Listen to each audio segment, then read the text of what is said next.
Hello, welcome to another edition of Cribl Bytes. My name is John Rust. I'm a solutions engineer here at Cribl. Today we're going to talk about basics of anomaly detection with Cribl Search.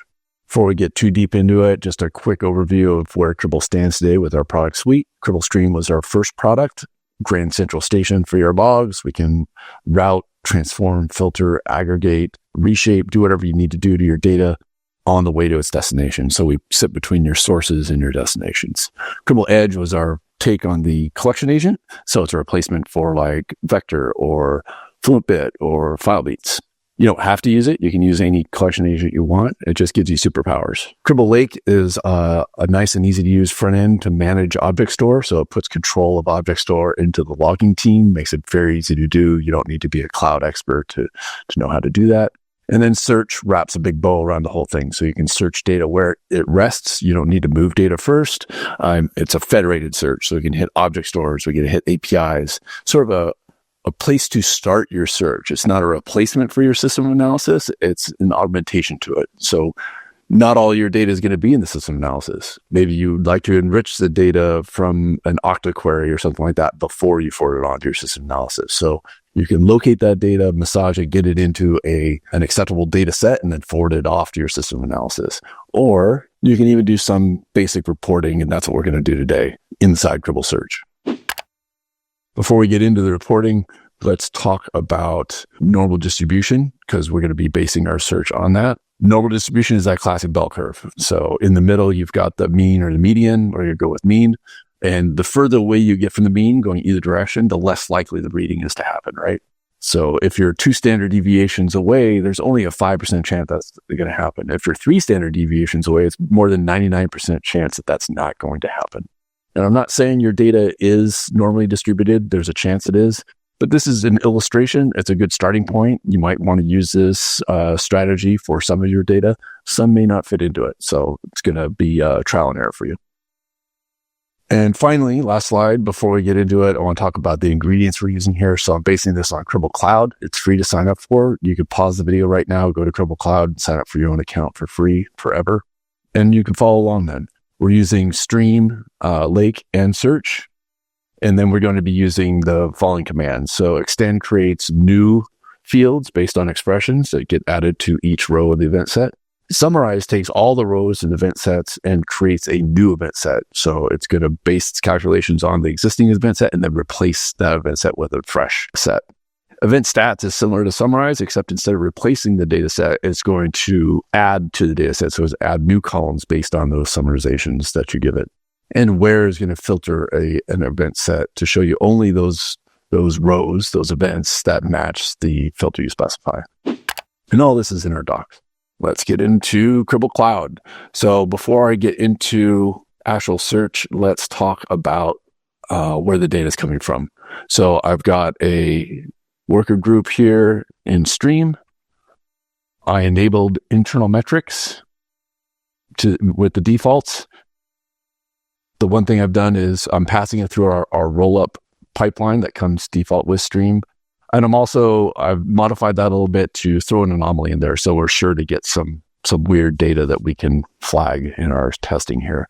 And then I'm sending it off to Cribl Lake. So let's jump into search and see what this data looks like. I'm going to just show a sample of what's in default metrics real quick before we get too far. So that's the data I want. Probably too much. We've got a lot of different metrics in here. So I want to zero in on one set of metrics in particular. So I want the route event counters. So route in events, I want to know how many events are coming in by route. And if I run that search now, we can see now I'm getting the route name, the route ID, which group it's in, and how many events it passed. Which is great, but this is way too granular. I don't want the data to be that granular. You tend to get a lot of variations when you're going super fine. So I want to pool this together in 5-minute bins. So my next addition to this command is going to do just that. So we're summarizing the data. We're going to get a sum of value by time in 5-minute bins, grouped by name and group, which is a worker group name. So when I run that, now we've got a much simpler table where we've got 5-minute buckets. We've got the name of the route. We've got the name of the group, which is all the same for this case. And we've got the number of events. So my next step now is going to be find the standard deviation mean, but I want to keep that original event set. I still want this table. I just want to add to it. So I'm going to use that eventstats command. And now you'll see we've got the same first set of fields. So time, name of the route, name of the group, event count. Now we've got standard deviation and average. And you'll notice the standard deviation is the same for every group and name combination. So volume test auto motel, 1169 0966. So that's the same all the way down. You'll see it all the way down here because it's adding it to the existing event set based on the grouping, the dimensions that I gave here. But now I've got all these readings. Now I can think about, well, I only want to see those that are 2 standard deviations away, or maybe 3. We'll do 2 to start with. So I'll add a new command here.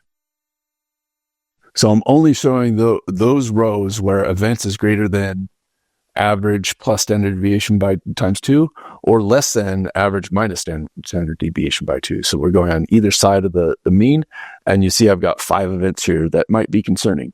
So 2 standard deviations is, that's interesting. Maybe you'd want to go to 3 before you alert. That's sort of up to you. Once I have everything put together the way I want and test, I test over and over again because I don't want false positives or false negatives, get it as accurate as possible. Once I've got it set, now I can save it as a search. I can schedule it to run, let's say we run hourly or maybe daily. And then I can set up notifications. So based on some where clause, if the event count is greater than something, or I could have that where clause that I used in the search itself in this dialog, I can decide to send to an email, or I can send to any number of other destinations. So we've got a few built automatically here, but also Webhook really gives you the freedom to send to just about any tool. For my own personal use in my home lab, I have it send to Discord for my own personal Discord, and it alerts me when things go down. So I hope that helps you out. Definitely go visit cribl.cloud if you haven't already. Sign up for your own account and play around with this example and tweak it to your needs.